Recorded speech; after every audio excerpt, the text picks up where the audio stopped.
nazali motinda mi nzambe na bengami na kombo ya Nguzu Mukazi Desire Gajat Kamangani.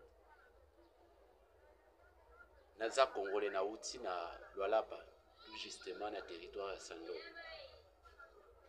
Oyo mbala ya ngai ya mibale ya kokoma na Kinshasa mpona koya kopesa message. Nayaka na 2015 tina zongi na 2018. Soki lelo mokonzi Félix azali na piti ya bokonzi, Nzambe atinda ngai mpona koya korendre parti na ye UDPS. Natikela bango message, mais bazui pouvoir balanda oyo Nzambe alingi. Alors soki lelo na ye kolanda likambo toza nango na mboka na biso. Nzambe alobi boye ya mbala oyo na ye koteya te na teya na mbala oyo na yaka oyo ya 2015 2018 nde na teya ya lelo te, lelo na ye koteya te. Ndenge na ye awa na ye kolanda mokonzi ya mboka apesanga ordre wana mpona kobikisa bandeko na biso baza na este. Mpona nini apesa ordre? Nazwila ye bamanduki oyo Nzambe ayebisinga esika ezali. Nalobi boye bamanduki palpable, nalobi te que en esprit on doit prier et on doit évoquer, non, bamanduki mpona koya armée na biso FARDC ebenga na bango na wana. Bozo yango na liseki te. Na répéter na ye te ke bosambela soit ke na yebisa ye bote a permettre que ça va kende ozo nazwi na ye na bamanduki a présenter nga ba FARDC na yebisi bango bosala boye na nga moko na kende tina front na est. Si c'est beaucoup de jours, je vous assure c'est une semaine esengeli na Rwanda totia yango. Nde yango na bomoni soki nazali awa. Nazali na bamikanda na leki na babiro na bango nyonso awa. Nasengi na ministre ya justice mukanda lobby akomaki réception na ye yango na kombaki epaya na palais de la justice.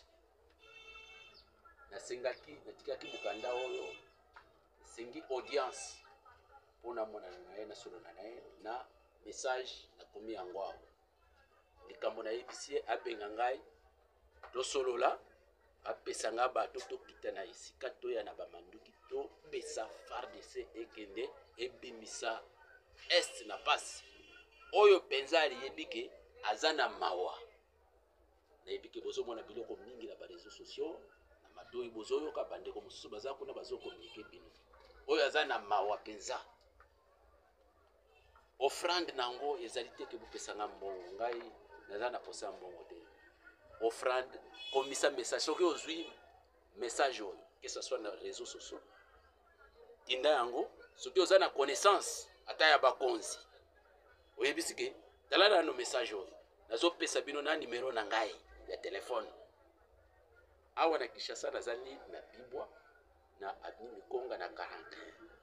Ba numero na ngai ya telefone, je répète, ezali 084 86 81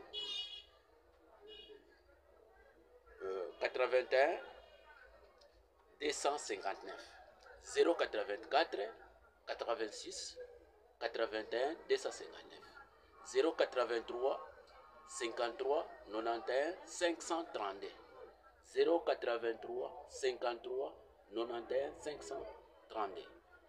Obenga ngai peut-être numéro ya WhatsApp ekoko leka te olobika o tipo aza aventuré na koko za aventuré te.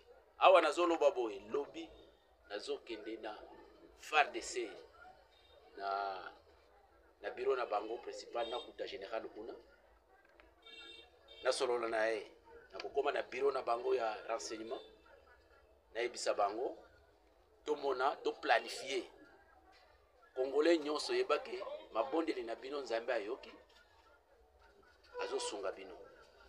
Boye basoki nazosenga ekomami na Bible. Tangu Goliath abongamaki mpona kosala bitumba, tangu David ayokaki mpona kosala bitumba na Goliath, David akenda directement kokubunda na Goliath te sans koyebisa mokonzi. Ayebisa bato bokende boyebisa mokonzi nga naza prêt ndenge président ndenge ba ministre nyonso bazoloba oyo aza na implice asunga nzambe alobi ke peuple na ye ezali na implice te bato wana bitumba wana ezali ya M23 te ezali ya Rwanda te basi bamoni eloko moko na Congo oyo nzambe asi abongisi bino nde yango bazobundisa eloko wana nzambe moko alobi ke ye moko nde azosilisa yango na kombo ya bato na ye bino bakonzi bobenga ngai nakokima te tofandi tosololi quand même soyons